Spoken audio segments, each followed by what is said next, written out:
In exactly 4 minutes, a billionaire will die in seat 2B. In exactly 4 minutes and 30 seconds, a broke mechanic with oil under his fingernails will decide whether to let him. And in exactly months to come, that mechanic's 9-year-old daughter will stand on a stage and explain why her father's 30 chest compressions didn't just save one life, they saved hundreds. But first, Alex Monroe needs to notice that the man across the aisle has stopped breathing. This is the true story of how a computer glitch, a heart attack at 30,000 feet, and one broken promise changed everything. If you believe in kindness, second chances, and unseen connections that change lives, please like this video, comment your thoughts, and where you're watching from, share it with someone who needs it to stay motivated, and subscribe to our channel, Kindness Arena. Your support keeps these powerful, true stories alive. The cabin pressure warning shouldn't have been the thing that saved Richard Castellano's life. But then again, Alex Monroe shouldn't have been in first class at all. C2, it had been a computer glitch that upgraded the grease-stained mechanic with a worn backpack when he'd boarded Flight 447 to Chicago. Alex had stood in the aisle for a full minute, checking his boarding pass 3 times, certain that someone would tap him on the shoulder and redirect him to his actual seat in row 34. But no one came. The flight attendant had smiled warmly, gestured to the leather seat, and moved on. Now, 40 minutes into the flight, Alex sat with his forehead pressed against the cool window, watching the clouds roll beneath them like a frozen ocean. His calloused fingers traced the edge of his phone screen, lingering on the photo he'd looked at 17 times since boarding. Emma in her school play costume, gap-toothed smile stretching ear to ear, wearing the fairy wings he'd spent 3 nights handcrafting in his garage. His daughter, his entire world, 10 years old next month, and he couldn't even afford the birthday party she deserved. The medical bills from her mother's death 3 years ago still arrived monthly, each one a fresh wound. The experimental treatments that hadn't worked. The specialists who'd promised miracles. The funeral that had cost more than he'd earned in 6 months at Donovan's Auto Repair. But Emma never complained. Not about the small apartment. Not about secondhand clothes. Not about the fact that her father came home every night smelling like motor oil and exhaustion. She just smiled that sunshine smile and asked about his day, and somehow that made everything harder. "Sir, would you care for a beverage?" Alex looked up at the flight attendant, a polished woman with kind eyes. He opened his mouth to ask for water, free, always free when the man across the aisle spoke first. "Scotch. Neat. Make it a double." The voice carried the weight of 1,000 boardrooms, smooth and commanding even in casual conversation. Alex glanced over, taking in the man for the first time. Mid-50s, salt and pepper hair precisely styled, suit that probably cost more than Alex's car. He sat with a laptop open, fingers flying across the keyboard with the urgency of someone fighting invisible fires. Richard Castellano, though Alex didn't know the name yet. CEO of Castellano Industries, a manufacturing empire worth $3.2 billion. A man who employed 40,000 people across 3 continents. A man who hadn't taken a day off in 6 years. A man whose cardiologist had warned him just last week that his stress levels were critical. A man who had exactly 4 minutes left before his heart would stop.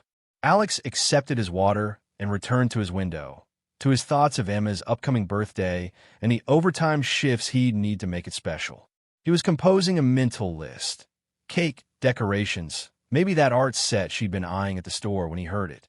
A sound that didn't belong. Not the steady drone of the engines. Not the murmur of conversation. Something else. A sharp intake of breath. A glass hitting the floor. The wet splatter of expensive scotch soaking into expensive carpet. Alex turned.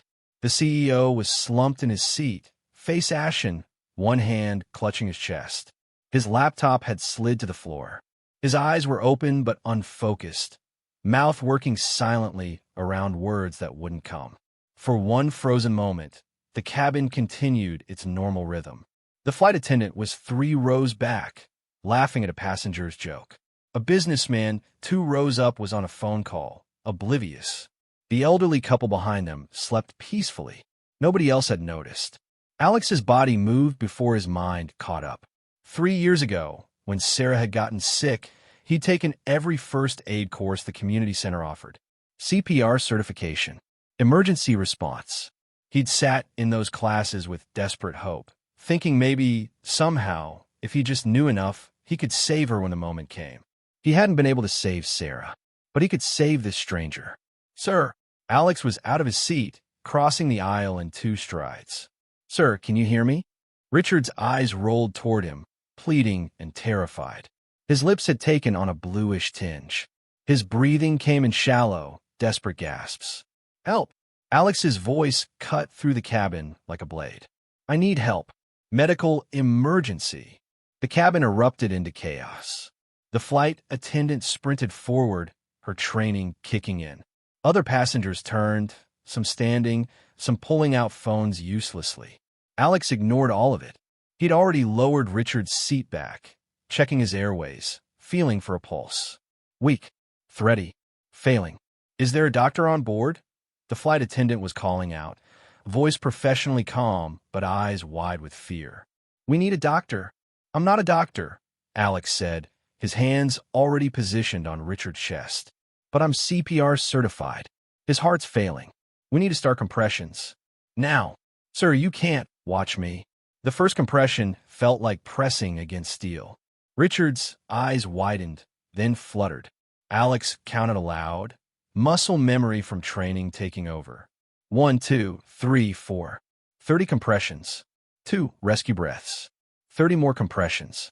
The defibrillator, the flight attendant gasped, already running toward the front of the plane. "We have a defibrillator." Alex kept going. His shoulders burned. Sweat beaded on his forehead. Each compression had to be perfect, deep enough to restart the heart, controlled enough not to break ribs. He'd cracked the practice dummy in training. He couldn't crack this man. 15 compressions. 20. 25. Richard's face was going from ashen to gray. "Don't you dare," Alex muttered, voice fierce. "Don't you dare die on me. You're not dying today. Not today." 30. Breathe. Check pulse. Nothing. Again. 1, 2, 3, 4. Muscle screaming now. Old football injury in his shoulder flaring. Ignore it. Keep going. Emma's face flashed in his mind. What would he tell her if he stopped? That he'd let someone die because it was hard? The flight attendant crashed back into first class, the portable defibrillator clutched in shaking hands. A man in a polo shirt, a dentist, as it turned out, had materialized beside her, already pulling the device from its case. "Continue compressions," the dentist ordered, fingers finding Richard's wrist. "No pulse. We need a shock." "Clear." Alex pulled back. The dentist positioned the pads, and Richard's body convulsed as electricity jolted through him. For one eternal second, the cabin held its breath.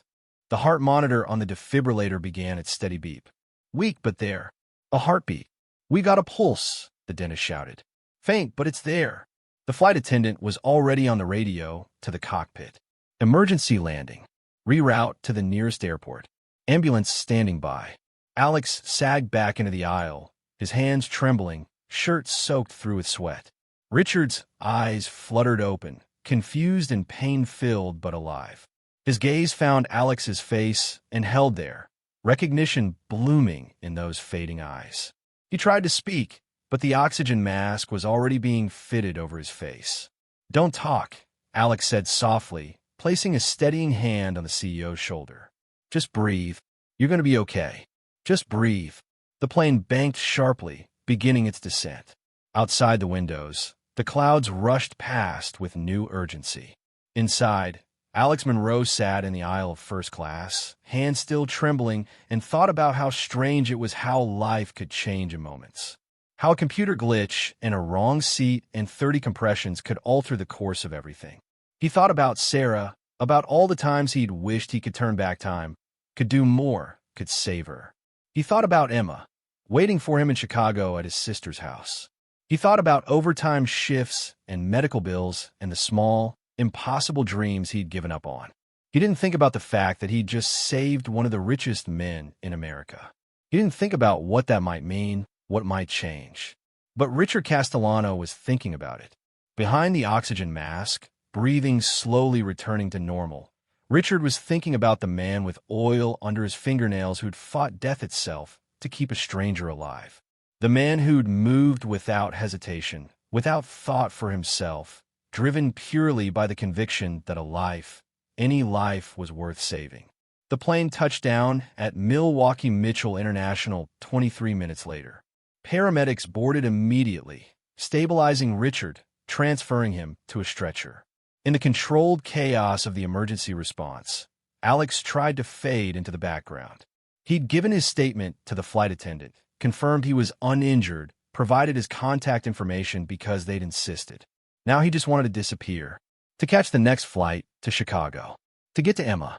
But as the paramedics wheeled Richard toward the exit, the CEO's hand shot out, gripping the mechanic's wrist with surprising strength. "Your name," Richard rasped, voice barely audible. "I need your name."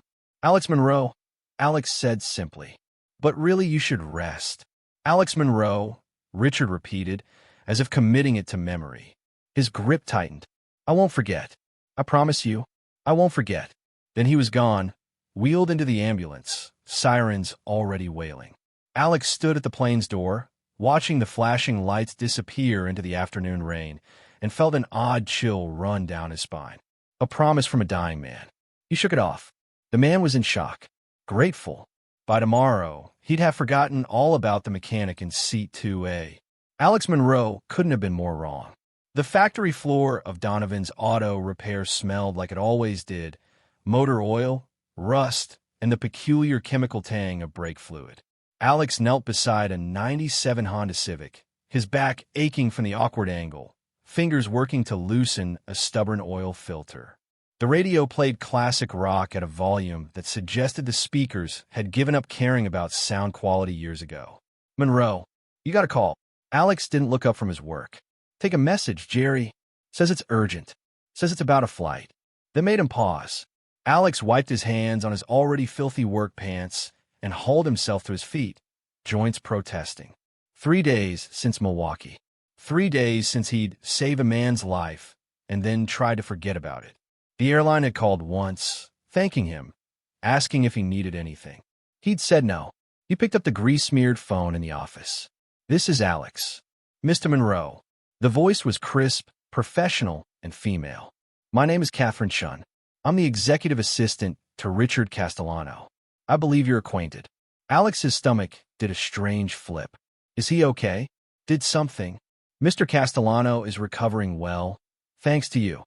There was warmth in her voice now, genuine emotion breaking through the corporate polish. "He's insisting on meeting with you. Today, if possible. I'm at work. We understand. We'd be happy to compensate you for your time and any lost wages."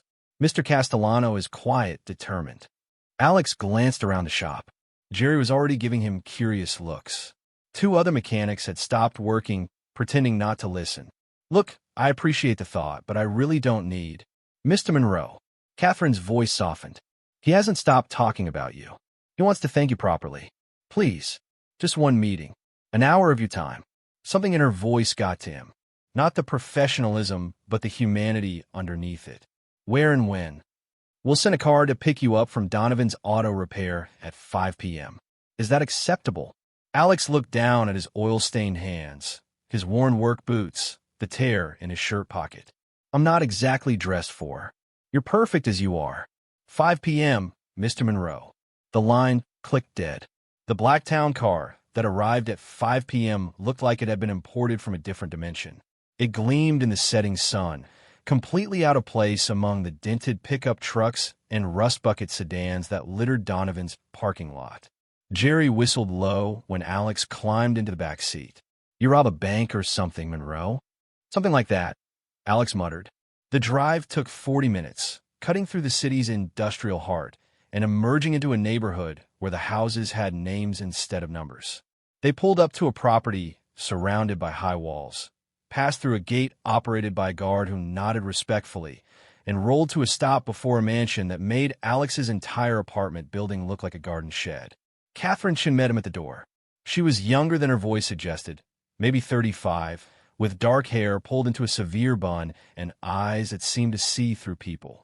"Mr. Monroe, thank you for coming. He's been watching the driveway for the last hour. I'm not sure why he wants to see me, Alex admitted as they walked through a foyer that featured actual marble pillars. I just did what anyone would do. Catherine stopped, turned to look at him directly. That's where you're wrong. 43 other people were on that flight. You were the only one who moved. Before Alex could respond, a door ahead opened, and Richard Castellano appeared. He looked different than he had on the plane. Color had returned to his face. He moved carefully, but with purpose. He was dressed casually, expensive casual, the kind where a simple shirt probably cost more than Alex's weekly paycheck, and his eyes lit up when he saw the mechanic. Alex Monroe. Richard crossed the distance between them, hand extended. His grip was firm, warm. The man who gave me a second chance. Mr. Castellano, I'm glad to see you up and around. Please, Richard. He gestured toward his sitting room off the foyer. And I'm only up and around because of you. The doctor said another 30 seconds without intervention, and I'd have suffered irreversible brain damage. Another minute, and I'd be dead. They settled into chairs that were probably designed by someone with an unpronounceable name. Catherine appeared with drinks, coffee for Alex, tea for Richard, and then vanished like a ghost. I've been thinking, Richard said, studying the mechanic over his teacup, about what you did. Not just the physical act of saving my life, though that's extraordinary enough, but the fact that you acted. No hesitation. You saw someone in trouble, and you moved. That's rare. Alex shifted uncomfortably. I couldn't just sit there. Most people do. Most people hesitate, assume someone else will help, and convince themselves they're not qualified. Richard set down his teacup. I've spent 30 years building a company based on finding people like you. People who act, who sees what needs to be done and does it. I'm a mechanic, Mr. Richard.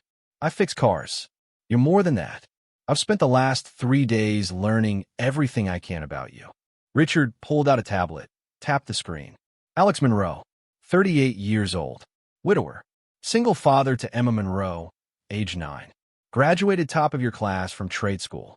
Worked at Donovan's Auto Repair for 12 years. Never late. Never complains. Known for taking the jobs no one else wants. Your coworkers call you the guy who figures it out. Alex felt something cold settle in his stomach. You investigated me?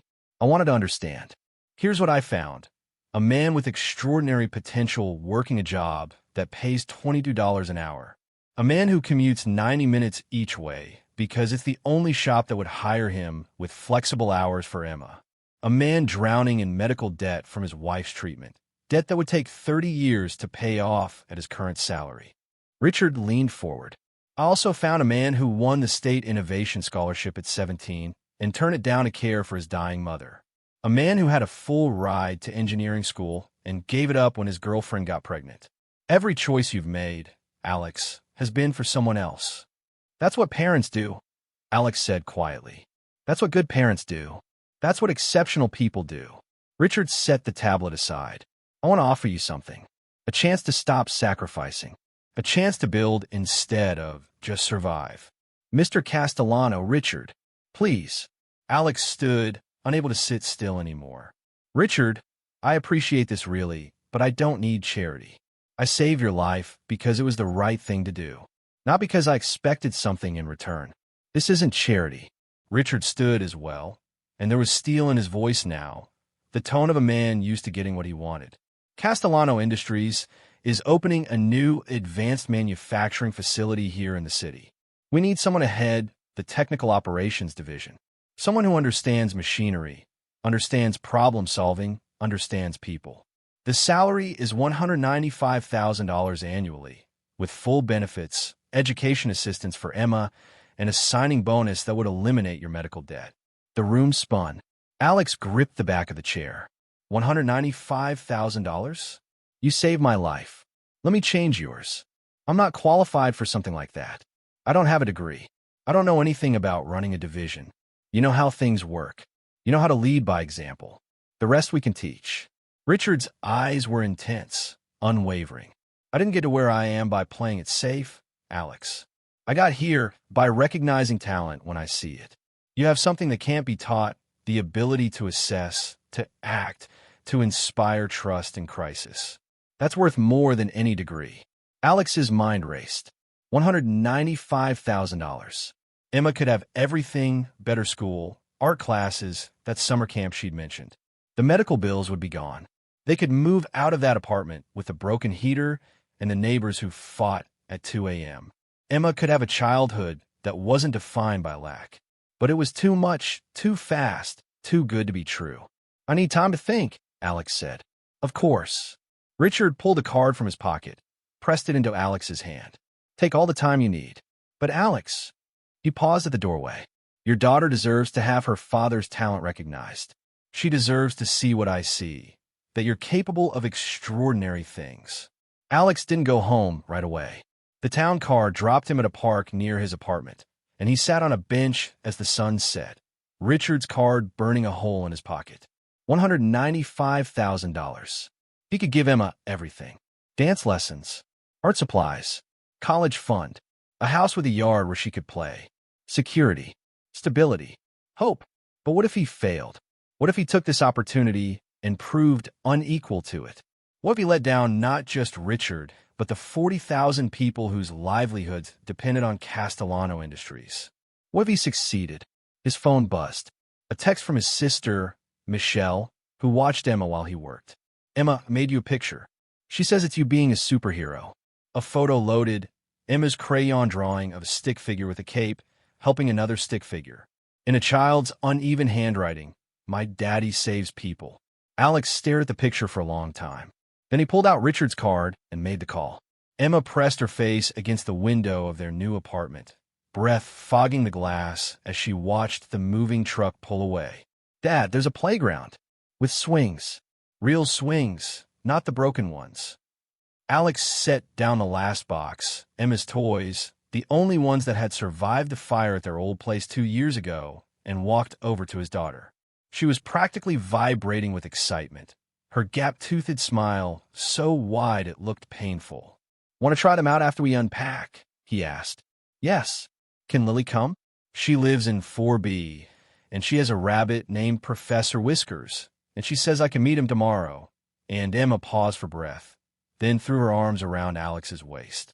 "This is the best place ever." "Thank you, Daddy." Alex's throat tightened. The apartment was modest by any standard: 2 bedrooms, updated kitchen, small living room, but compared to the cramped studio they'd shared for 3 years, it was a palace, and it was in a safe neighborhood with good schools. Emma's new elementary school had an art program. An actual art program with supplies and field trips, and a teacher who'd responded to Alex's email within an hour. This was what $195,000 looked like. This was what accepting Richard's offer had bought. It had been 6 weeks since that conversation. 6 weeks of intensive training, of learning management systems and organizational psychology and manufacturing protocols that made his head spin. 6 weeks of imposter syndrome, so severe that Alex had almost quit twice. But Richard had been patient. He'd paired Alex with mentors, given him books, sat with him personally to explain the philosophy behind his company's operations. "You're not managing machines," Richard had said during one late-night session. "You're managing people who manage machines, and nobody understands people like you do." Tomorrow was Alex's first official day. Tomorrow, he'd walk into Castellano Industries' new facility and take charge of a department with 47 employees. Tomorrow, everything would be real. The fear was paralyzing. "Dad," Emma tugged on his shirt. "You okay? You have a worried face." Alex knelt down to her level. At 9 years old, Emma already read him better than anyone. She had her mother's intuition, that uncanny ability to sense emotional weather systems. "Just thinking about work, Munchkin." "Are you scared?" Emma asked with the brutal honesty of children. "A little," Alex admitted. "But you're going to be great. You're great at everything." "I'm not great at everything. I burn toast." "Okay, you're great at almost everything." Emma's expression turned serious, old beyond her years. "Mom used to say you were the bravest person she knew. She said you never gave up, even when things were hard." Alex felt the familiar ache, the one that never quite healed. Sarah had died when Emma was 6, but Emma still quoted her like scripture. "Your mom was pretty smart. The smartest. So if she said you're brave, then you're brave, and brave people can do scary things. Emma hugged him again, fierce and quick. Now, can we please go try the swings? They spent the evening at the playground. Emma made friends with 3 kids in the first 10 minutes, her natural charm and boundless energy attracting them like magnets. Alex pushed her on the swings until his arms ached, and when the sun finally set, they walked back to their new apartment hand in hand. As Alex tucked Emma into her new bed, a real bed, not the air mattress they'd been using, she grabbed his hand. Dad, I'm proud of you. I'm proud of you, kiddo. No, I mean it. I know you took this job because of me, to make things better for us. Her eyes, Sarah's eyes, looked up at him with devastating clarity. But you deserve good things too. Not just me. You. Alex kissed her forehead, unable to speak. When had his daughter become so wise? I love you, Emma. Love you too, Daddy. Now go prepare for your first day.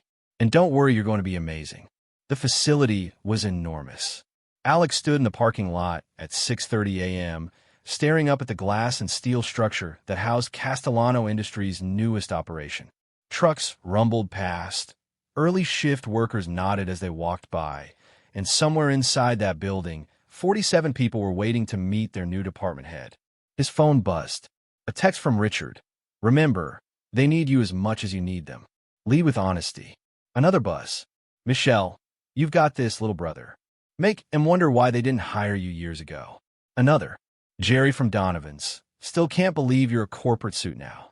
Don't forget us little people when you're rolling in cash. And finally, one from a number he didn't recognize.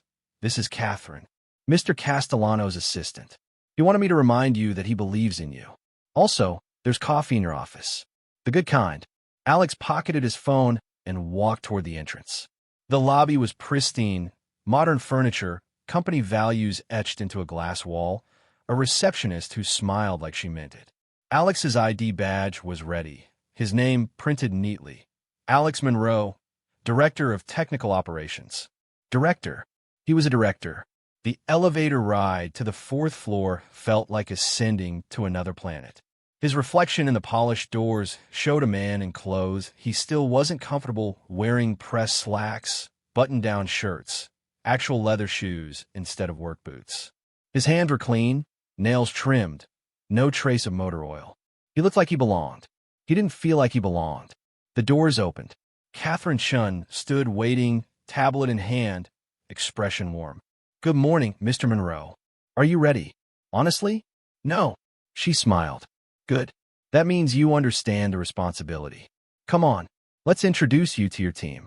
They walked through corridors that smelled like new carpet and possibility. Catherine briefed him as they moved: names, roles, personalities, potential problems. The team was experienced but demoralized. The previous director had been fired for incompetence 3 weeks ago, and morale had tanked. People were nervous about their jobs. Trust was low. They're expecting another corporate climber, Catherine said as they approached a set of double doors. Someone who doesn't understand the work, who'll micromanage and criticize. Show them you're different. Ow! Be yourself. The person who didn't hesitate on that plane. She pushed open the doors. Ladies and gentlemen, your new director. 47 faces turned to stare at Alex. The conference room fell silent. He saw skepticism, wariness, a few barely concealed eye rolls. These were people who'd been disappointed before, people who'd learned not to hope. Alex walked to the front of the room, his heart hammering. He looked at the prepared speech Catherine had written, the slick corporate introduction designed to inspire confidence. Then he folded the paper and put it in his pocket. Hi, I'm Alex Monroe, and I'm absolutely terrified right now. A ripple of surprise moved through the room. Someone in the back laughed, surprised but not mocking. I spent the last 12 years fixing cars at a small repair shop, Alex continued. 3 weeks ago, I was changing oil and replacing brake pads. I've never managed a department this size. I've never worked in corporate manufacturing. I don't have a business degree, and I barely understand half the acronyms in the employee handbook. More laughter now, uncertain but genuine. The woman in the front row, her name tag read Sandra Rodriguez, leaned forward slightly. But here's what I do know. I know how things break. I know how to figure out why they broke. And I know that the best solutions usually come from the people closest to the problem, which means all of you know more about what's happening on this floor than I ever will. Alex paused, meeting as many eyes as he could. I'm not here to swoop in and change everything. I'm here to listen, to learn, and to support you in doing work you're proud of. If you see me doing something stupid, tell me. If you have an idea to improve a process, share it. If you need resources or backing or someone to fight for you in meetings with executives who've never set foot on a production floor, that's what I'm here for. He took a breath. My daughter told me this morning that brave people can do scary things. Taking this job was scary, but I think building something good, a team that works well, that respects each other, that takes pride in what we create, that's worth being scared for. So, if you're willing to take a chance on me, I promise I'll take chances on you. Deal. Silence. For 3 heartbeats, Alex thought he'd completely blown it. Then Sandra Rodriguez started clapping. Slowly at first, then joined by the man beside her, then spreading through the room until everyone was applauding. Okay, Sandra said, standing. She was in her 50s, with tired eyes and capable hands. That was either the most honest thing I've heard from management in 20 years, or you're the best liar I've ever met. Either way, I'm in, but I'm watching you, Monroe. Fair enough, Alex said. And I'd like to start by asking each of you to tell me one thing that's currently broken or inefficient in your work process. Not to blame anyone, just to identify what we can improve. What followed was 3 hours of the most productive meeting Alex had ever been part of. People who'd been silent and beaten down for months suddenly came alive, sharing insights and frustrations they'd been holding back. The list of problems was daunting, but Alex just kept writing them down, asking questions, validating their experiences. By the time lunch rolled around, they'd identified 17 priority issues. Sandra had volunteered to lead a task force on scheduling problems. 2 younger engineers had proposed a redesign of the parts tracking system. And everyone looked energized. Catherine found Alex in his new office afterward, staring at pages of notes. That was masterful, she said. Richard's going to be thrilled. I just told him the truth. Exactly. That's what made it masterful. She set a folder on his desk. Your first week agenda. Don't worry, I'll help you navigate the calendar. And Alex. She paused at the door. Welcome to Castellano Industries. I think you're going to do extraordinary things here. The first month was brutal. Alex worked 12-hour days, learning systems and protocols, sitting in endless meetings where people spoke in jargon he had to frantically Google later. He made mistakes, hired the wrong contractor for a repair job, missed a critical deadline on a safety report, accidentally authorized an expense that should have gone through 3 more approval layers. But every time he stumbled, his team caught him. Sandra would quietly redirect him. The young engineers would stay late to help him understand technical specifications. People started stopping by his office, not just with problems, but with solutions, knowing he'd listen. And slowly, impossibly, the department started to transform. Efficiency improved. The backlog of maintenance requests that had been piling up for months got cleared. Employee satisfaction scores rose. Even other departments started noticing the technical operations team actually seemed happy. Richard visited the facility 6 weeks in. Alex gave him a tour, showing off the new process improvements, the redesigned workflow, the team members who'd stepped up as leaders. Richard just smiled that knowing smile. You were right to be scared, Richard said as they stood on the observation deck, watching the production floor hum below. Leadership is scary. The moment you stop being scared is the moment you stop caring about getting it right. Still waiting for the part where I feel like I know what I'm doing, Alex admitted. That never comes. You just get better at faking it. Richard clasped his shoulder. But Alex, you're not faking the part that matters. Your team trusts you. They respect you. That's not something that can be taught. Alex thought about Emma, about the art class she'd started at her new school, about the way her face lit up when she showed him her latest painting. He thought about the medical bills that were finally paid off, about the emergency fund he'd been able to start, about the fact that for the first time in years, he wasn't afraid of every unexpected expense. Thank you, Alex said quietly, for the second chance, for believing in me when I didn't believe in myself. You saved my life, Alex. This is the least I could do. Richard turned to face him directly. But I want you to understand something. This wasn't charity. This was an investment. I hired you because I knew you'd be brilliant at this. And you are. 3 months into his new position, Alex got the call that would test everything. It was 9 p.m. on a Wednesday. Emma was asleep in her room, and Alex was reviewing safety protocols for an upcoming inspection when his phone lit up with Richard's name. Richard? Is everything okay? Alex. The CEO's voice was tight, strained. We have a situation. One of our facilities in Ohio, the Dayton plant, there's been an equipment failure. Major failure. The manufacturing line is down, and we have orders worth $40 million that need to ship in 72 hours. If we miss those deadlines, we breach contracts with 3 of our biggest clients. The fallout could cost us hundreds of millions. Alex's mind raced. What kind of equipment failure? The Precision Assembly System. It's a custom build, extremely complex. The engineering team in Dayton says it's unfixable. They're recommending we air freight in replacement parts from Germany, but that'll take 5 days minimum. And you're calling me because you're the guy who figures it out. Richard's voice carried equal parts hope and desperation. I need you on a plane to Dayton tonight.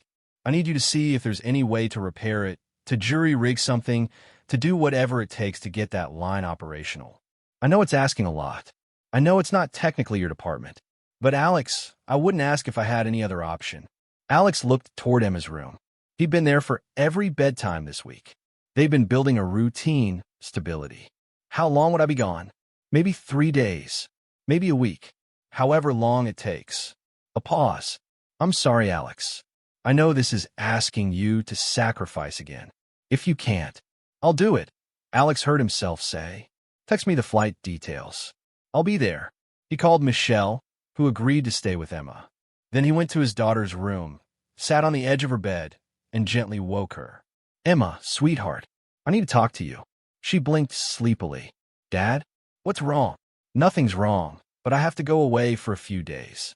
There's a problem at work, and they need my help to fix it. Emma sat up fully now, alert. How long? I'm not sure. Maybe 3 days. Maybe longer. Something flickered across her face. Fear, abandonment, the old worry that she'd learned too young. You're coming back though, right? The question broke his heart. Of course I'm coming back. Always. I promise. Okay. She hugged him tightly. Go save them, Daddy. Just like you saved that man on the plane. The Dayton facility was chaotic. Alex arrived at 6 a.m. after a red-eye flight, and the plant manager, a harried man named Doug who looked like he hadn't slept in days, met him at the entrance. Monroe? Thank God.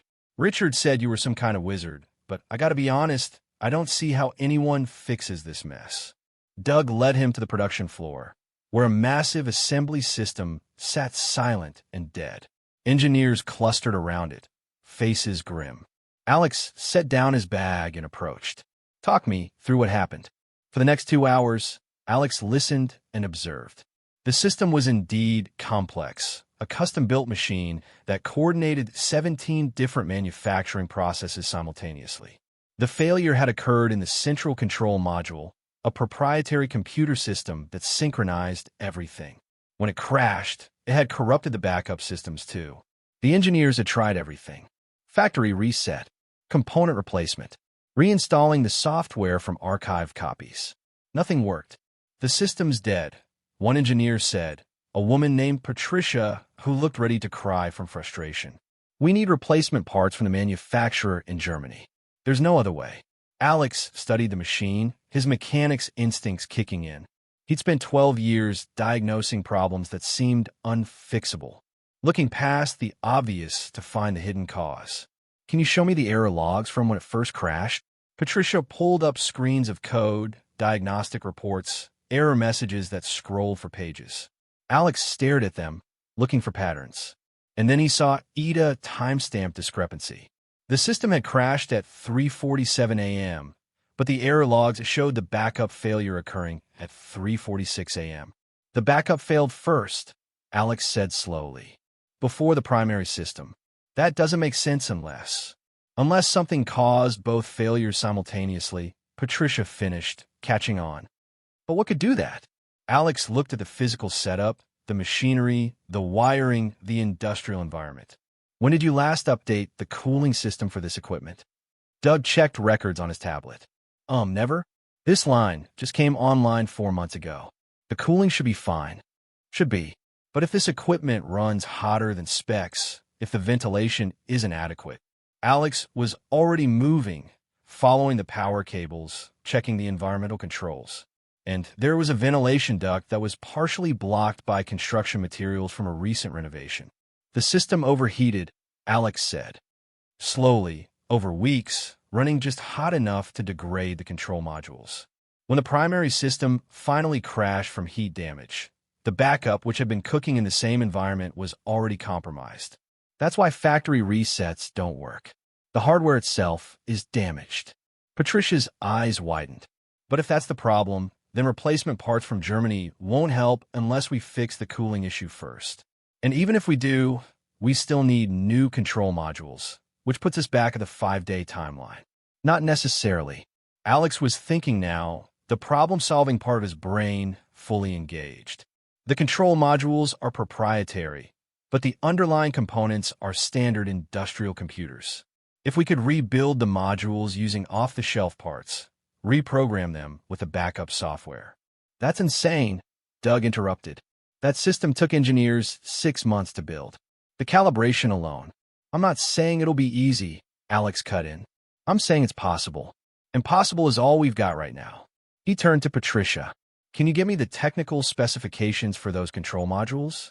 Every component, every connection, every line of code. Yes. I think so. Then let's get to work. We're going to rebuild this system from scratch. And we're going to do it in 48 hours. What followed was the most intense 2 days of Alex's life. He assembled a team of 6 engineers, the brightest and most dedicated, and they worked around the clock. Alex coordinated everything, sourcing components from local electronic suppliers, mapping out the control architecture, delegating tasks based on each person's strengths. He didn't sleep. None of them did. They lived on coffee and determination, building and testing and rebuilding when things failed. Alex's hands cramped from soldering connections. His eyes burned from staring at code. Every few hours, he'd step outside to call Emma, hear her voice, remember what he was fighting for. "How's it going, Daddy?" she'd ask, always worried. "Making progress, Munchkin. We're going to figure it out. I know you will. You always do." On the second day, at 3 a.m., Patricia made a breakthrough. She'd found a way to emulate the proprietary calibration software using open-source alternatives. It wasn't perfect, but it would work. By 7 a.m., they had the rebuilt control modules ready. The moment of truth, installing them into the assembly system, powering everything up, praying that 2 days of improvisation would somehow work. Alex hit the power button. The system hummed to life. Diagnostic lights flickered green across the board. On the monitor, status indicators started populating, all systems operational. The production floor erupted in cheers. Engineers who'd been dead on their feet suddenly came alive, hugging each other, laughing with exhausted relief. Doug was on the phone to Richard immediately, voice shaking with emotion. Alex sagged against a workbench, every muscle in his body screaming. They'd done it. Somehow, impossibly, they brought a dead system back to life. Patricia approached, grinning through her exhaustion. "Monroe, I don't even have words. I've been doing this for 15 years, and I've never seen anything like what you just pulled off." "We pulled off," Alex corrected. "This was a team effort." "Yeah, but you led it. You made us believe it was possible when we all thought it was hopeless." She extended her hand. "Thank you. You saved a lot of jobs today, including mine." Alex flew home 3 days later, finally allowing himself to rest on the plane. Richard had called personally to congratulate him, talking about bonuses and promotions and how this would be a defining moment for the company. But all Alex could think about was getting home to Emma. Michelle picked him up at the airport, took one look at him, and laughed. "You look like death warmed over." "Feel like it too." "How's Emma?" "She's fine. Worried about you, but fine." Michelle pulled into traffic. She told everyone at school that her dad was away saving a factory. Her teacher asked if you were some kind of superhero. Alex smiled tiredly. "Just a mechanic who got lucky." Alex. Michelle's voice turned serious. What you did, taking that job, moving Emma to a better school, working yourself half to death to prove you belong, that's not luck. That's courage. And Emma sees it. She's so proud of you. They drove in comfortable silence. Alex watched the city pass outside the window, thinking about the last 4 months. The fear, the growth, the moments when he'd wanted to quit, and the people who'd convinced him to stay. When they pulled up to his apartment building, Emma was waiting outside. The moment she saw the car, she started running. Alex barely got out before she crashed into him, arms wrapping around his waist with desperate strength. "I missed you," she said, voice muffled against his shirt. "I missed you too, Munchkin." Alex knelt down, holding her at arm's length to look at her properly. "But guess what? I brought you something." He pulled out his phone, showed her a photo, a picture of the assembly line running smoothly with Patricia and the rest of the team giving thumbs up. "See all those people? They helped me fix something really important, and because we fixed it, a lot of families get to keep their jobs. A lot of kids get to keep their homes." Emma studied the photo seriously. "You're like a superhero, but for jobs." Alex laughed, the exhaustion momentarily forgotten. "Something like that." "Dad." Emma's expression turned thoughtful. "Are you happy? Like really happy? At your new job?" It was a child's question, but it cut to the core of everything.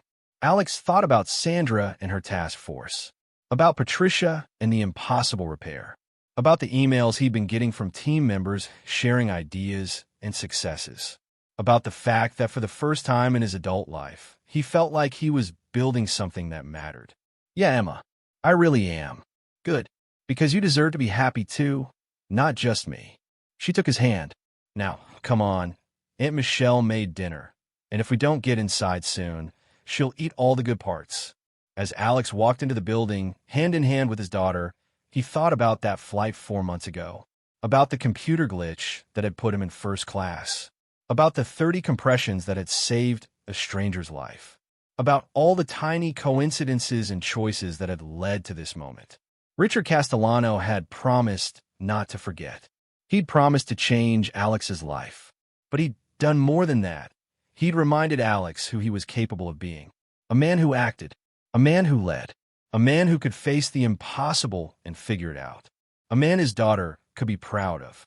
6 months into his position at Castellano Industries, Alex thought he'd finally found his rhythm. The department was running smoothly.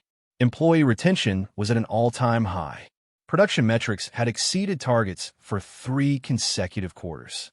Richard had started CCNG him on executive-level strategy emails, quietly grooming him for bigger things. Life was good. Too good, maybe. That should have been his first warning sign. The call came on a Tuesday morning while Alex was dropping Emma off at school. She'd been chattering about her upcoming art exhibition. The school was showcasing student work, and Emma had been selected to display 3 of her paintings. Alex had already requested the afternoon off, planned to be there for setup, to see her face light up when strangers admired her talent. His phone rang. Richard's name flashed on the screen. That itself was unusual. Richard usually went through Catherine for scheduling. "Richard, is everything okay?" "Alex." The CEO's voice was flat, emotionless in a way that immediately set off alarms. "I need you to come to corporate headquarters. Now. I'm about to start a meeting with." "Cancel it. This can't wait." The line went dead. Emma looked up at him, picking up on his tension. "Dad, it's fine, Munchkin. Just work stuff." He forced a smile. "I'll see you at your exhibition this afternoon. Okay? I wouldn't miss it for anything. Promise." "Promise." He drove to corporate headquarters with a growing sense of dread. The building was downtown, a gleaming tower that housed Castellano Industries' executive operations. Alex had only been there twice before, once for his initial interview with Richard, once for a company-wide leadership meeting. Catherine met him in the lobby. Her usual professional warmth was gone, replaced by something that looked like pity. "Mr. Monroe, he's waiting for you in his office. Top floor." The elevator ride felt endless. Alex tried to think through what could have gone wrong. Had he missed something critical? Made a decision that had cost the company money? Upset someone important? The doors opened to a reception area that screamed money and power. Floor-to-ceiling windows. Modern art. a view of the city that made Alex feel insignificant. Richard's office was beyond a set of mahogany doors. Alex knocked once, heard "come in," and entered. Richard sat behind a desk that was probably worth more than Alex's car. He didn't stand, didn't smile, just gestured to a chair. "Sit." Alex sat. "I'm going to be direct," Richard said, voice still carrying that disturbing flatness. Castellano Industries is being acquired. The deal was finalized this morning. We're being bought by Meridian Global, a massive conglomerate that specializes in consolidating manufacturing operations. Alex felt the floor drop out from under him. Acquired? But the company is thriving. We've hit every target. This isn't about performance. It's about growth strategy. My board of directors has been pushing for this for 2 years. They finally wore me down. Richard finally looked at Alex, and there was real pain in his eyes now. Meridian is known for one thing: efficiency through consolidation. They're going to come in, evaluate every facility, every department, every employee. Anything they deem redundant or non-essential will be eliminated. The Dayton facility, Alex said slowly, understanding dawn. All those people whose jobs we saved are at risk again. Yes. Richard stood, walked to the windows, hands clasped behind his back. But Alex, there's more. Meridian CEO, Michael Hartwood, is an old-school corporate. He doesn't believe in what he calls feel-good hiring. When he reviews your file, mechanic with no degree promoted to director level, he's going to see it as nepotism. Evidence of weak leadership. Are you saying I'm fired? I'm saying you're in danger. Hartwood arrives next week to begin his evaluation. He'll want to interview you, review your performance, meet your team, and Alex. Richard turned, and his expression was almost pleading. He's going to try to dismantle everything you've built.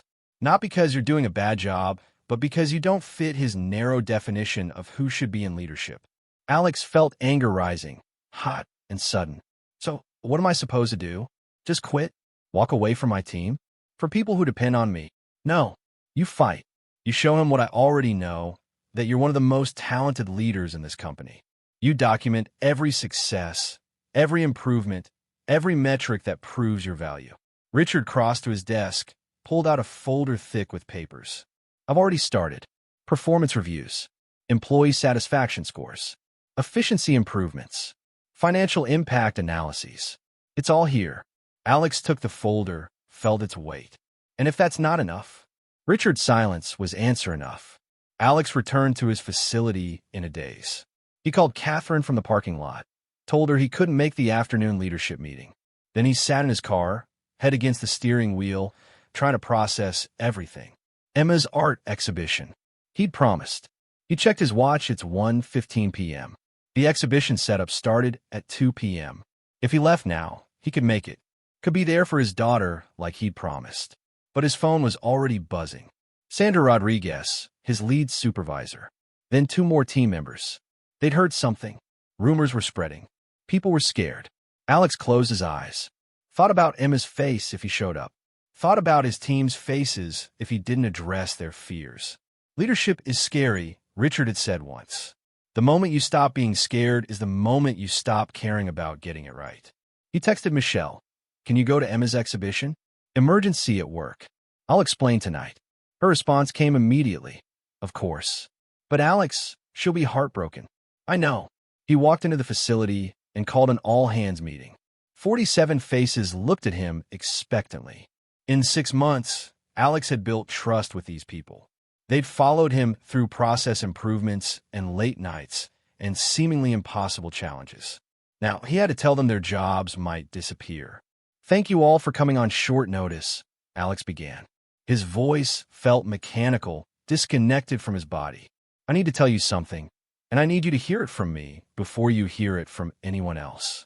Castellano Industries is being acquired by a company called Meridian Global. The acquisition is effective immediately. The room erupted. Voices overlapping, fear and anger mixing into noise. Alex waited, let them process. Sandra was the first to speak clearly. What does this mean for us? Meridian is going to evaluate every aspect of the company. They specialize in what they call operational efficiency, which usually means consolidation and staff reductions. I won't lie to you, our jobs are at risk. All of them, including mine. So we're fired, someone in the back called out. Not yet, but we have to prove our value. We have 1 week before their CEO arrives to begin his evaluation.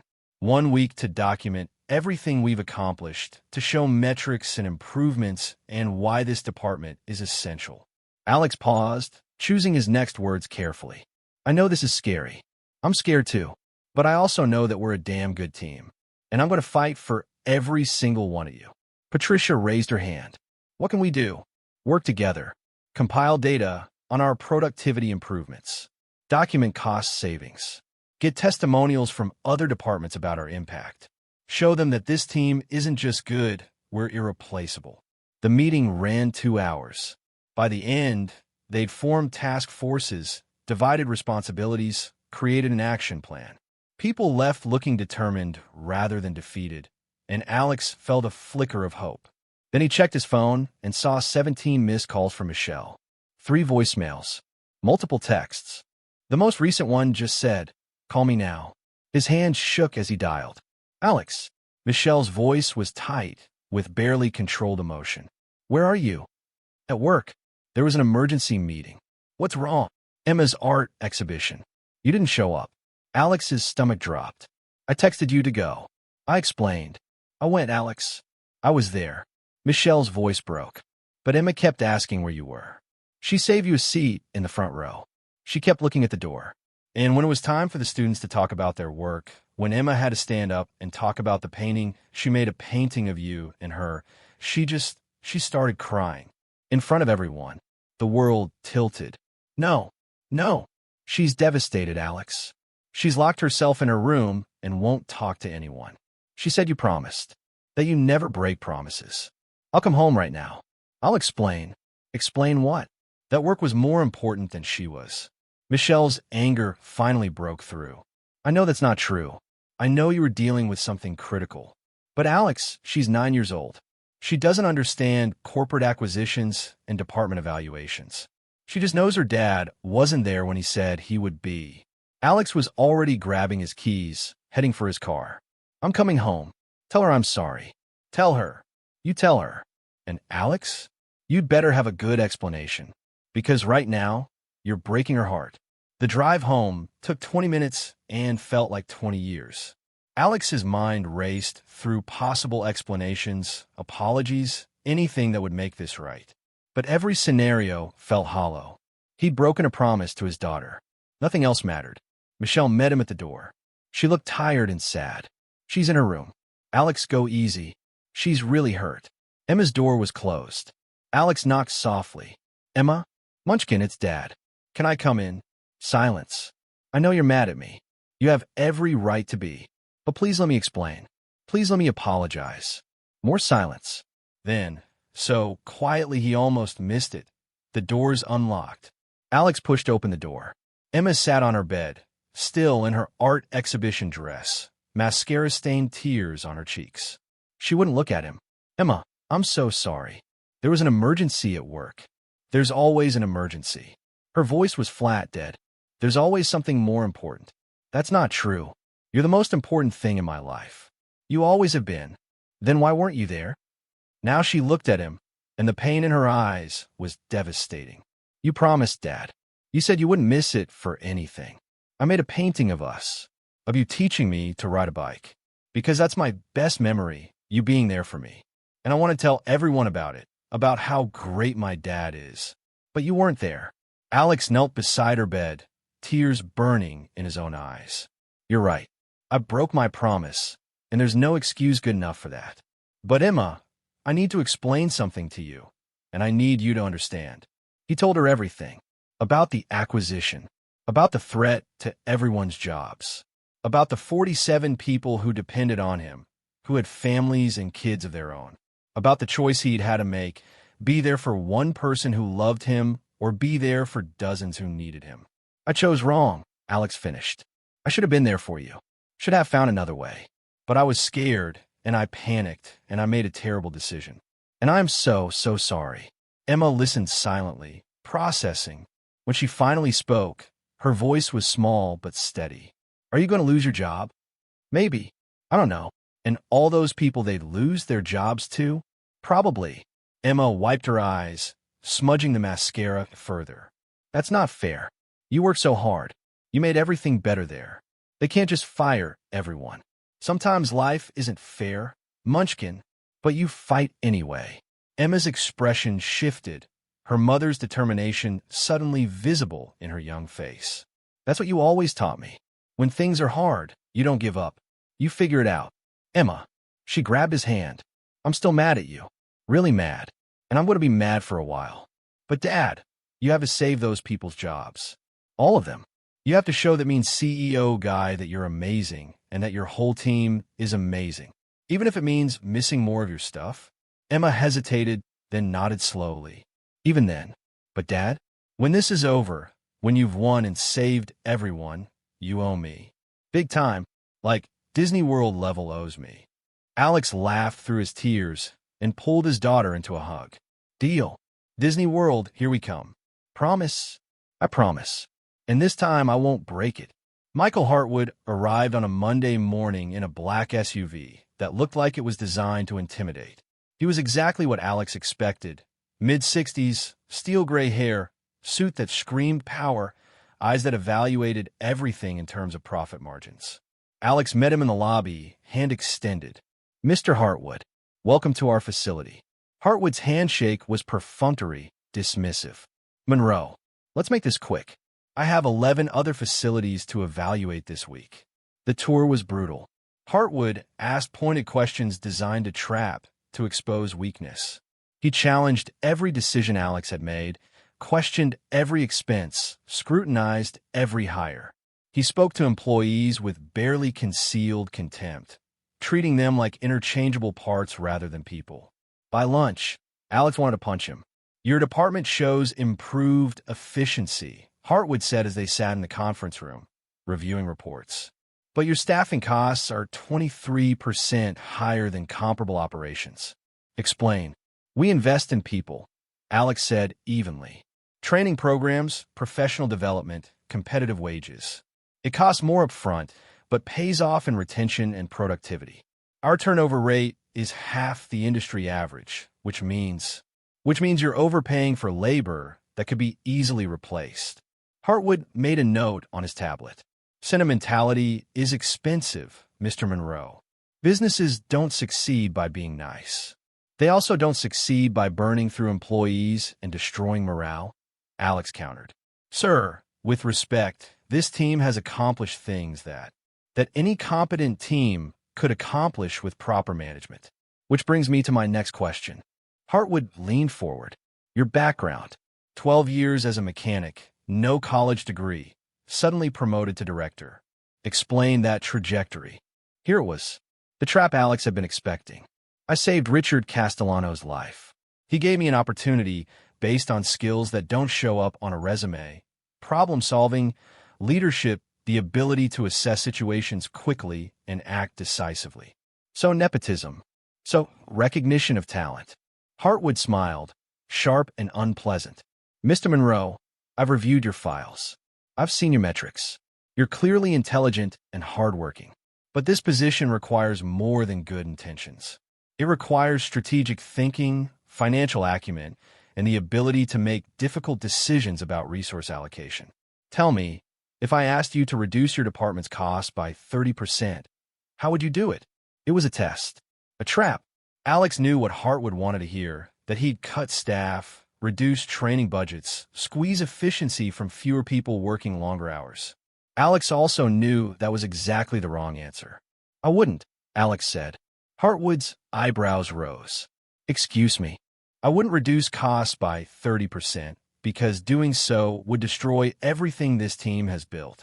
Yes, I could fire 15 people and force the remaining 32 to work harder. I could eliminate training programs and professional development. I could cut wages and hope people don't quit. And in the short term, your spreadsheets would look great. But within 6 months, you'd have a demoralized team, plummeting productivity and quality issues that would cost far more than whatever you saved. That's not what I asked. No, sir, You asked me to make a decision that would benefit your quarterly reports while destroying long-term value. I won't do that. I won't sacrifice good people for short-term gains. If that cost me my job, so be it. The conference room fell silent. Hartwood stared at Alex, expression unreadable. Finally, he stood. We'll continue this evaluation tomorrow. I want to interview your supervisors individually. Make them available starting at 8 a.m. He walked out without another word. Alex sat alone in the conference room, his heart hammering. He just told off the man who controlled his future, probably signed his own termination papers. But he'd also told the truth. His phone buzzed. A text from Sandra. Did you really just go head-to-head with Hartwood? How did you know? The whole floor heard you through the walls. Monroe, you're either the bravest person I've ever met or the dumbest. Maybe both. The next 3 days were agony. Hartwood interviewed every supervisor, reviewed every document, analyzed every process. He was thorough. Alex had to give him that. He didn't miss anything. Patricia came out of her interview looking shell-shocked. He asked me if I thought you were qualified to lead this department. I told him you were the best director I'd ever worked under. He said I was biased because you'd given me a raise. Did you tell him you earned that raise? I tried. He just wrote something down and dismissed me. One by one, Alex's team members emerged from their interviews with similar stories. Hartwood was building a case, methodically documenting every perceived weakness, every deviation from his corporate playbook. On Thursday evening, Richard called. How's it going? Honestly, I think I'm done. Hartwood hates everything about how I operate. That's because you operate with humanity and he operates with spreadsheets. Richard sighed heavily. Alex, I want you to know, no matter what happens, you prove me right. You prove that character and capability matter more than credentials. Don't let him make you doubt that. He's going to fire my entire team, isn't he? He's going to try. But the board has final approval on major restructuring. We still have options. What options? Let me worry about that. You just keep doing what you do, leading with integrity. Friday morning, Hartwood called a final meeting. Alex, Richard, Catherine, and the heads of 4 other departments crammed into the executive conference room. Hartwood stood at the front with a presentation loaded on the screen. Thank you all for your time, he began, voice crisp and businesslike. I've completed my evaluation of the technical operations department. My findings are comprehensive, and my recommendations are clear. He clicked the first slide. It showed a red-highlighted organizational chart. Alex's stomach dropped. The technical operations department is overstaffed and over budget. My recommendation is immediate restructuring. Reduce headcount by 40%, eliminate non-essential training programs, and replace current leadership with someone from Meridian's existing management pool. 40%. Alex couldn't stay silent. That's 18 people, 18 families, 18 redundant positions. Hartwood corrected coldly. Mr. Monroe, your department has demonstrated improved efficiency, but that efficiency can be maintained with fewer bodies. Your emotional attachment to your employees is clouding your judgment. My emotional attachment? Alex stood, fists clenched. These aren't bodies. They're people. Patricia, who has 2 kids and a mortgage. James, who just finished night school. Sandra, who's been in manufacturing for 30 years. They're not redundant. They're the reason this department succeeds. Sit down, Mr. Monroe. No. Alex stayed standing. You've spent a week analyzing numbers and looking for inefficiencies. But you didn't see what actually makes this place work. You didn't see the team members who stayed late to help each other. You didn't see the innovation that comes from people who feel valued. You didn't see any of that because your spreadsheets can't measure humanity. Hartwood's expression hardened. Mr. Castellano, control your employee. But Richard was standing now, too. Actually, Michael, I like to hear Alex out. Continue, Mr. Monroe. Alex took a breath. This was it. His last chance. When I took over this department, employee satisfaction was at 34%. Turnover was 67% annually. We were barely hitting production targets, and quality issues were costing the company millions. Everyone here knows this. It's in the reports. He gestured to the presentation screen. In 6 months, we've raised satisfaction to 89%. Turnover is down to 12%. We're exceeding production targets by an average of 18%, and quality issues have dropped 71%. And we did that by investing in people, by treating them like valuable assets instead of replaceable parts. Those improvements are admirable, Hartwood said, but they can be maintained with fewer staff. No, they can't. Patricia had stood now, then Sandra, then more team members who'd apparently been waiting outside. Mr. Hartwood, may I speak? Hartwood looked ready to refuse, but Richard nodded. Please. Patricia stepped forward. I've worked in manufacturing for 17 years, across 6 different companies. I've seen cost-cutting measures like what you're proposing. Every time, it follows the same pattern. Cut staff, overwork remaining employees, watch productivity drop as people burn out, then cut more staff to compensate. It's a death spiral. We have different experiences, Hartwood said dismissively. Then let me add mine, Sanders said. I was at Meridian's Tennessee facility before I came here. I watched your efficiency improvements destroy a department that had been profitable for 20 years. You cut 30% of staff, and within 8 months, the facility was losing money. 2 years later, you closed it entirely. 300 jobs are gone. Don't pretend your methods work. Hartwood's face flushed red. That facility was already failing. It was thriving until you gutted it. Sanders' voice was steel. Mr. Hartwood, I respect your experience, but you're wrong about this. About us. About Alex. If you fire him and dismantle this team, you'll regret it within 6 months. I guarantee it. The room fell silent. Hartwood looked at Richard, clearly expecting support. Mr. Castellano, are you going to allow your employees to speak to me this way? They're speaking the truth, Richard said quietly, which is more than I can say for your track record. My track record has delivered billions in shareholder value, at the cost of thousands of jobs and dozens of failed facilities. Richard stood, and there was command in his voice now. Michael, I've reviewed your past acquisitions. The pattern Sandra mentioned, it's consistent across every company Meridian has bought. You cut costs, inflate short-term profits, then abandon the operations when they inevitably fail. I won't let you do that here. You don't have a choice.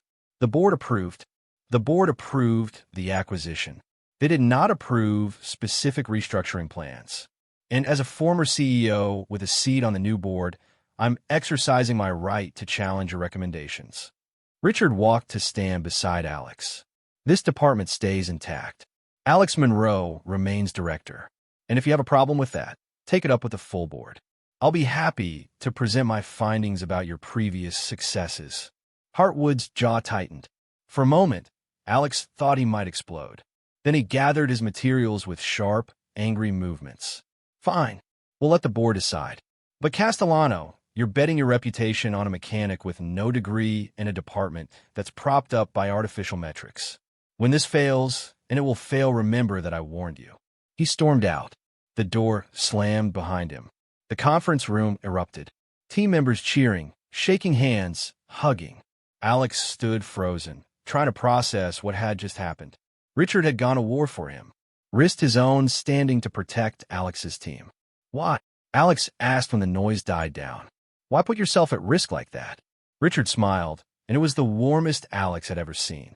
Because you saved my life, Alex. And today, I gotta save yours. Besides, he gestured at the celebrating team. I built this company by believing in people who others overlooked. I'm not stopping now. 3 weeks later, Alex stood in the parking lot of Emma's school, watching her carry her art portfolio to his car. She'd won an award at the exhibition he'd missed most emotionally compelling work. The painting of him teaching her to ride a bike had made 3 parents cry. Dad, you're going to the makeup exhibition tomorrow, right? Emma asked as she buckled her seatbelt. Ms. Chun said families who missed the first one could come to this one. I'll be there. Front row seat. I promise. You said that last time. I know, but this time is different. Ow! Alex pulled out his phone, showed her a calendar with a bright red X marked on tomorrow's date. See that? I'll clear my schedule. No meetings, no calls, nothing. The whole afternoon is yours. Emma studied the calendar, then his face. She was still hurt from the broken promise, still cautious about trusting him completely. But slowly, she nodded. Okay, but Dad, if you miss this one, I'm gonna be really, really mad. Like, not talking to you for a week mad.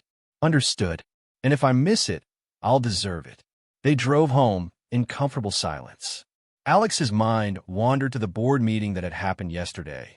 3 hours of presentations, arguments, and political maneuvering. In the end, Richard had won. Barely. 5 votes to 4. The technical operations department would stay intact. Alex would keep his job. Hartwood's restructuring plan was rejected. But Hartwood hadn't given up. He made it clear. Alex was on probation. One slip, one missed target, one hint of the problems Hartwood predicted, and the decision would be revisited. Alex was now the most watched director in the entire company. The pressure was crushing. That evening, after Emma went to bed, Alex sat in his small home office, staring at emails and reports. Tomorrow was the makeup exhibition, but there was also a critical client meeting, a major contract negotiation that could mean millions for the company. His presence had been specifically requested. Catherine had sent him 3 emails about it. The client was difficult, demanding, and had specifically asked for that Monroe guy to be there. Missing the meeting could cost the company the contract. But he promised Emma front row seat, no matter what. Alex checked the timing. Client meeting, 1 to 3 p.m. Emma's exhibition, 2 to 4 p.m. They overlapped. He could try to do both, rush from the meeting to the school, hoping to catch at least part of the exhibition. But that meant potential for another broken promise. Another moment of Emma looking at an empty seat where her father should be. His phone rang. Richard's name appeared. Alex, I know it's late. Just wanted to check in about tomorrow's meeting with Henderson Industries. About that, Alex said slowly. I need to miss it. I have a commitment to Emma. Silence. Then, Alex, this client is important. They've specifically requested you. If we lose this contract, I know, and I'm sorry, but I made a promise to my daughter, and I broke it once already. I can't do that again. More silence. Alex held his breath. You're right, Richard finally said. Family comes first. Always. I'll have Patricia handle the meeting. Patricia hasn't dealt with Henderson before. Then it's a growth opportunity for her. Alex, I pushed you to sacrifice your daughter once. I'm not doing it again. Go to Emma's exhibition. Be the father she needs you to be. Everything else can wait. After the call ended, Alex sat in his office for a long time. Then he got up, walked to Emma's room, and gently pushed open the door. She was asleep, curled up with the stuffed bear he'd bought her years ago, when money was even tighter than it was now. He thought about all the choices he'd made over the last year. Taking Richard's job offer, moving Emma to a new neighborhood, fighting to keep his team employed. Every decision had been about building a better life for his daughter. But what good was a better life if he wasn't there to share it? The next afternoon, Alex sat in the front row of the school gymnasium. Phone turned off, work completely forgotten. Emma's artwork was displayed on an easel at the front, the painting of him teaching her to ride a bike, her gap-toothed smile captured in acrylic, his hands steady on the bike seat. When it was Emma's turn to present, she walked to the front with her head held high. This is my dad, she said, pointing at the painting. He's not perfect. Sometimes he has to work late. Sometimes he can't be everywhere I want him to be. But he always tries. And when he promises something really important, he keeps that promise. She looked directly at Alex. He's here today because he said he would be, and that means more to me than anything. Alex couldn't stop the tears. Other parents were wiping their eyes too. When the presentations ended, Emma ran to him, and he scooped her up in a hug that felt like coming home. I'm so proud of you, Munchkin. I'm proud of you too, Dad. You came. I'll always come. When it really matters, I'll always be here.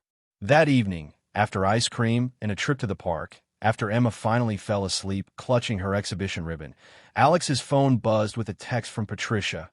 Henderson meeting went well. They agreed to the contract. Patricia, then Richard. See? Everything worked out. Sometimes the right choice is also the smart choice. Alex smiled and set his phone aside. Tomorrow he'd go back to work, back to the pressure and the scrutiny and the constant fight to prove himself. But tonight, he'd kept a promise. Tonight, he'd been exactly where he needed to be, and that was worth more than any contract. The gymnasium was packed. Parents, teachers, students, and local business leaders filled the seats, all waiting for the evening's presentations to begin. Alex fidgeted with his tie. He still wasn't entirely comfortable in formal wear and scanned the crowd for Emma. She was backstage with the other students, preparing for the school's annual scholarship showcase. 11 years old now, confident in ways that still amazed him. Top of her class, captain of the art club, a kid who knew her worth and wasn't afraid to show it. "Are you nervous?" Richard asked from the seat beside him. The former CEO had become something more than a mentor over the past 2 years. He was family. He'd been there for Emma's birthday parties, for school events, for Sunday dinners where they'd talk about everything except work. Terrified, Alex admitted, "What if she freezes?" "What if?" "Alex, she's your daughter. She doesn't freeze." The lights dimmed. The principal walked to the podium, welcomed everyone, and began introducing the evening's purpose, presenting scholarships to outstanding students who demonstrated both academic excellence and personal character. One by one, students were called up, awards presented, polite applause from proud parents. Then, our final scholarship tonight is special. It's a new award established by Castellano Industries, designed to support students who demonstrate resilience, creativity, and leadership. This year's recipient is Emma Monroe. Alex's breath caught. Emma walked onto the stage, poised and beautiful in her navy dress. She accepted the scholarship certificate, full tuition, to the prestigious Arts Academy she'd dreamed of attending with grace and composure. Then she approached the microphone. "Thank you," Emma began, voice clear and strong. "This scholarship means I get to study in my dream school. But it means more than that. It means someone believed in me. Someone saw my potential and decided to invest in it." She paused and found Alex in the crowd. 3 years ago, my dad took a huge risk. He left a job he was comfortable with to try something new, something that terrified him. He did it because he wanted to give me a better life. But what he really gave me was a better example. Emma's voice wavered slightly, but didn't break. "He showed me that you don't have to be perfect to be brave. That it's okay to be scared if you act anyway. That the people who seem least qualified sometimes turn out to be exactly what everyone needs." She looked at Richard now, and Mr. Castellano showed me that successful people don't succeed by stepping on others. They succeed by lifting others up, by seeing talent where others see limitations. The gymnasium was silent, except for the sound of people wiping their eyes. "So thank you for this scholarship," Emma concluded. "But mostly, thank you for believing in people like my dad. People who prove that where you start doesn't determine where you finish. That courage and character matter more than credentials. That a mechanic can become a leader, and that leaders can change lives." The applause was thunderous. Emma left the stage and ran straight to Alex, who met her halfway down the aisle. He hugged her so tightly she squeaked, both of them crying and laughing. "When did you get so wise?" Alex whispered. "I learned from the best," Emma whispered back. Later that evening, after Emma had gone to sleep clutching her scholarship certificate, Alex stood on his apartment balcony in the nice building with the good school district and the playground that wasn't broken. His phone buzzed. A message from Sandra. Heard about Emma's speech. That kid is going places, just like her old man. Then Patricia, crying at my desk. "You two are going to kill me with wholesomeness." Then dozens more, team members, colleagues, people he'd worked with over the past 2 years, all celebrating Emma's achievement, all proud of the family they'd helped support. Richard's message came last. "You saved my life on that plane. But Alex, you've saved mine in so many other ways too. You reminded me why I built this company, to give people chances they wouldn't get elsewhere, to prove that potential matters more than pedigree. Thank you for being exactly who you are." Alex looked out at the city lights, thinking about the journey that had brought him here. A computer glitch, 30 compressions, a stranger's promise, choices made in moments of fear and courage, broken promises and kept ones. The constant balancing act between being a father and being a leader. It hadn't been perfect. He'd stumbled, failed, learned, grown. Emma had experienced disappointments and triumphs. They'd both had to adapt to a life that was bigger and more complicated than before. But they'd done it together, and that made all the difference. Tomorrow, Alex will go to work at Castellano Industries. He'd lead his team, solve problems, fight for people who needed fighting for. He'd make difficult decisions and occasionally make mistakes. He'd balance fatherhood and career in the imperfect way that real life demanded. But tonight, he just stood on his balcony and felt grateful. Grateful for second chances and kept promises. For mentors who believed and daughters who inspired. For the random moments that changed everything. For the flight that altered not just his daughter's fate, but his own. Alex smiled and went back inside. Emma was talking in her sleep, something about art school and rabbits and Professor Whiskers. He tucked her blanket more securely around her shoulders, kissed her forehead, and whispered the words that had become his mantra. "We figured it out, Munchkin, just like we always do." And in her sleep, Emma smiled. If this story touched your heart, if it reminded you that kindness is never wasted and that even broken path can lead to the beautiful places and change of lives, please like this video, share it with someone who needs a little hope today, and subscribe to Kindness Arena because your support keeps stories like this alive and spreading. Tell us in the comment what you would have done if you were on that plane. Or has a stranger's kindness ever changed your life in ways you didn't expect? We'd love to hear your story.